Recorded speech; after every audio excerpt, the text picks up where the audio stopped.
Rajasthan high court का एक ऐसा फैसला आया जो राजस्थान की राजनीति में हमेशा याद रखा जाएगा। नागौर सांसद हनुमान बेनीवाल और किरोड़ी लाल मीणा आमने सामने हो गए हैं। टीवी पर बहस के बाद एक बार फिर दोनों नेता एक दूसरे पर आरोप प्रत्यारोप लगा रहे हैं। दोनों जननायक एक दूसरे पर तीखे आरोप लगा रहे हैं। बेनीवाल ने किरोड़ी लाल मीणा को लेकर कहा कि वो वसुंधरा राजे के कदमों में पड़ गए थे। वो सम्मान मैं उनका करता हूँ। तो मेरे पिताजी के साथ विदाई करने में 85 के दौर था। मेरे फादर 77 में बने थे, और यूनिवर्सिटी अध्यक्ष रहते हुए हमेशा जब डॉक्टर साहब दुख के दिनों में थे, उन्हें बहुत तकलीफ हुई। एक उत्तर का मामला सीबीआई तमाम राजस्थान में ऐसा खाली मीणा और मैं लड़ा था राजस्थान और हमने लड़ाई लड़ी, लेकिन बीकानेर वार्ड में और नागौर की रैलियों का मैं डॉक्टर है और उसके बाद चुनाव हो रही है। और हमेशा मुझे कहते थे कि वसुंधरा ऐसी है, इसकी मम्मी ऐसी है, इसका परिवार ऐसी है। तो क्या खराब है शर्मा ऐसा है और इस तरह की बातें करते थे। मैं वसुंधरा जी को नहीं जानता, परिवार को नहीं जानता, लेकिन वो कहते थे ये वो है। मैं अरुण जेटली से बात करूंगा, मैं अटल जी से करूंगा, फलाना करूंगा। फिर मेरे पास एक दिन मैं इनके घर में था, मुझे कहा आप खाना खाओ, हम लोग विधानसभा चल रहे हैं, क्योंकि अकेले नहीं जाते थे। रमेश मीणा और हुल्ला पता नहीं कब हमला करते हैं, इसलिए हमेशा मेरे को साथ रखते थे कि कम से कम एक आदमी बचाने वाला तो मेरे साथ रहेगा। मैं इनके साथ तो मेरा बड़ा स्नेह था, लेकिन अचानक फोन आया कि आप तो विधानसभा चलो, मैं कहीं जाके आ रहा हूँ। और आधा घंटे बाद पता लगा कि वसुंधरा के कदमों में पड़े हुए थे और भारतीय जनता पार्टी ज्वाइन कर। कहाँ गया थर्ड मोर्चा, कहाँ गई नई पार्टी? गोविंदा के अंदर एक पार्टी बनाने की बात करी और जब पर्दा खोला, मैंने कहा डॉक्टर साहब ये तो सलमा जी की पार्टी है। अगर बैठी थी कार्यक्रम, मैंने कहा मैं नहीं हूँ आपके साथ, तो मैं यहाँ नाराज होकर आ गया। उनका पार्टी बनानी थी, आप क्यों धोखा दे रहे हो? बोले तुम समझा करो, मीणा तो मेरे साथ रही, मैं आदिवासियों को बरगला के बोले पड़े, इनको भी आदिवासी पार्टी के नाम के साथ दे दूंगा। और इनको पता लगा हनुमान कुछ बोल नहीं दे। सुबह 5 बजे मेरे घर गए एमएलए बोले आप बयान मत जाना, आप जहाँ चाहे रहो, लेकिन मुझे अब इसी से काम चलाना पड़ेगा। मेरा शर्मा जी से और दूसरे लोगों से कमिटमेंट हो गया, मेरा सौदा उन्होंने पार्टी नहीं बनाई, राजस्थान की जनता की आंखों में झूठ होगी। और 66 साल बाद पार्टी अगर बनाई, हनुमान बेनीवाल ने बनाई, मेरी उनसे कोई नाराजगी भी नहीं थी। लेकिन आज का जो उनका व्यवहार उससे मैं आज हूँ किस तरह क्यों तरह की बात। राज साहब 4-5 जिलों के नेता है, राजस्थान के नेता है, और हनुमान बेनीवाल पूरे देश के अंदर सम्मान के साथ नाम लिया जाता है। हनुमान बेनीवाल इतने पर ही नहीं रुके, उन्होंने किरोड़ी मीणा के लिए कहा कि वो सिर्फ कुछ जिलों के नेता है। मैं किरोड़ी मीणा के बयानों से आहत हुआ। वहीं किरोड़ी मीणा पर हनुमान बेनीवाल ने कई आरोप भी लगाए। ये टिका देख लो, सोने के बिस्कुट हुए, उसमें कहा कर लड़ रहा है ये वो करके 5 करोड़ सुन लो मेरी बात, 5 करोड़ मैं जो सीख के जो पार्टी का मामला था, जिस तरह वो मीणा समाज की मौत हुई, 2 करोड़ रुपये ले लिए, मैं उठूंगा दिलाने वाला बीजेपी का नेता था, 50 लाख उसको दे दिए, 1.5 करोड़ जेल में रखी। ये तो आज से नहीं होगा, धंधा है, आज से नहीं करेगा। ये पेपर लीक के अंदर चाहे जगदीश कृष्ण और दूसरे लोगों तो ये इनको लाके देते थे सूचनाएं, और ये कहते थे मैं बहुत बड़ा विद्वान हूँ, मैं बहुत बड़ा ज्ञानी हूँ। किसी अखबार वाले से खबर ले ली, किसी मीडिया वाले से ले ली, किसी माफिया से ले ली। और मैं एक बार बैठा था इनके पास, एक लड़का आया, उसके 150 रुपये में चोरी किया। लेकिन डॉक्टर साहब ऐसे पब्लिक खराब है, मैंने समझा करो, हमने समाज का है, देखना पड़ता, हम तो नहीं। वो बार बार कहते हैं कि आरएलपी पार्टी की पोल खोलूंगा। आरएलपी पार्टी तो मैं ही हूँ, खाली पार्टी तो हम करती किसी पोल खोलो। और अभी कोई आपको बेईमान दिख रहा है, मुझे बता दें, मैं तुरंत उसको निकाल दूंगा। लेकिन आपकी तरह ऐसे नहीं कि भजनलाल के खिलाफ गाली गलौज करना। कौन से राज्यसभा चुनाव के मुझे बताओ, एक नहीं कमल मुरारका का जो चुनाव था, उसमें किरोड़ी लाल मीणा सचिन पायलट की किरोड़ी लाल मीणा से मैंने बात करी। सचिन पायलट किरोड़ी लाल की नहीं बोले थी, पायलट का टेलीफोन मेरे पास आया, सचिन पायलट और नवलरत्न कुमार, हम चाह रहे थे कि बीजेपी को पार्टी टक्कर दी जाए और कैंडिडेट खड़ा किया। हमारी इच्छा ही थी। मैं निर्णय लेकर मेरा एक वोट था, तो पायलट ने कहा कि आप डॉक्टर से बात करो, 4 वोट। मैंने समझ लिया ठीक है, बैठ की बात हो गई सारी। उसके बाद की कहानी क्या है, ये तो 10 साल बाद अगर सुन रहा हूँ तो चुनाव हुए शायद 2015, 16, 17 में।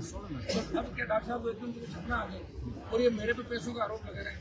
क्या डॉक्टर साहब दलाली करेंगे? उनके पास है पैसा रखा हुआ तो आप पूछते उनको कि आप पैसे का ठेका आपने लिया था क्या मुराद, या आपके कहने से कैंडिडेट खड़ा हुआ था?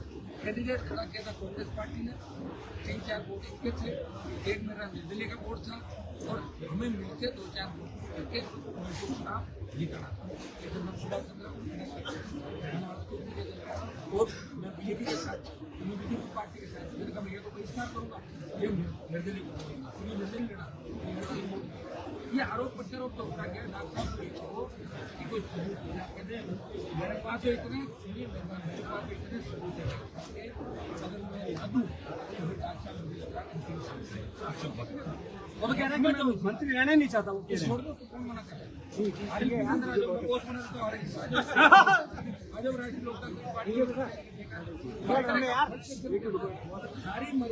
ये विवाद यहीं पर नहीं थमा, जहां कल किरोड़ीलाल मीणा कह रहे थे कि उन्होंने बेनीवाल को राज्यसभा चुनाव के लिए पैसा दिलवाया, तो अब हनुमान बेनीवाल आरोप लगा रहे हैं कि किरोड़ीलाल मीणा ने अशोक गहलोत से 200 करोड़ रुपए लिए हैं।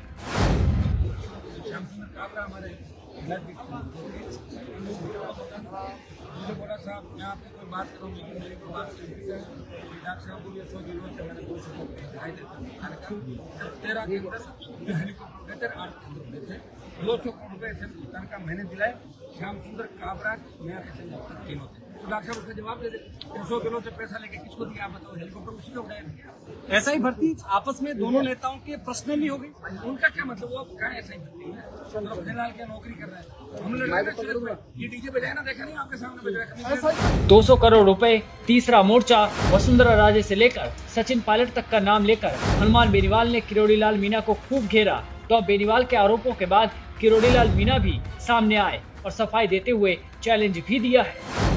हनुमान बेनीवाल हमारी पार्टी से गए हुए हैं, पर वो बार बार ये कहते मेरे को छोड़ के चले गए और कई महीने से कह रहे थे, तो ये मेरे को परेशान बात कर रही थी। एक उन्होंने कल ये जो कहा उसके कारण मैं थोड़ा परटर्ब हो गया।